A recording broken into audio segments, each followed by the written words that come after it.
In Muhammad's time in West Asia, adultery was banned and he encouraged kindness to wives and daughters and proclaimed equality of men and women in the eyes of God. Rowan Murphy in A History of Asia says that the role of women in India underwent changes with the empires. In the Aryan period, goddesses were as important as male gods. Some women mastered the Vedas and took active part in disseminating religious ideas. However, in Mauryan times, their role. Lacey? Sorry, Lacey. Sorry. The role that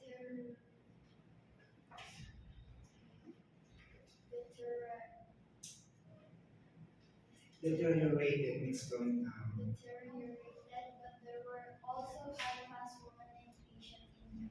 They were the courtesans and high-class entertainers who were well-educated and well-versed in the classics, the arts, music, poetry, and dance. This was also true in Japan and China. Courtesans in China and Japan were quick, witted, and praised for their more than their for these more than their beauty. There were, however, some customs that resulted to the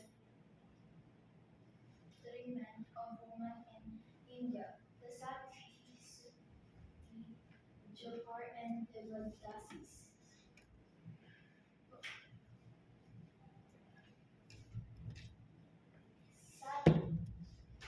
Okay, stop. Reminders class. You have to use laptop and tablet. As I've said, I only gave you chance for 3 times. Tomorrow I will allow you having that cell phones.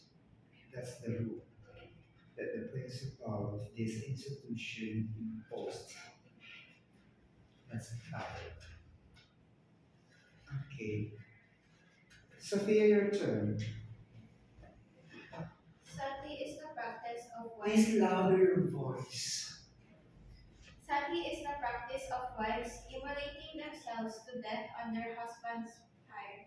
It stemmed from the belief in Hinduism that a widow should not remarry.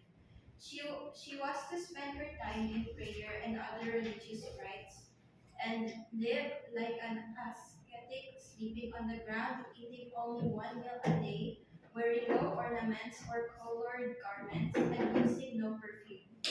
She does this on her husband's behalf. The husband's soul is expected to be reborn, and any bad thing that the widow does might endanger the husband's chances at rebirth. Given these circumstances, some wives immolate themselves while the husband's fire was burning. Stop. So you see that disadvantages of using cell phone, right? Okay, Rihan, you're next.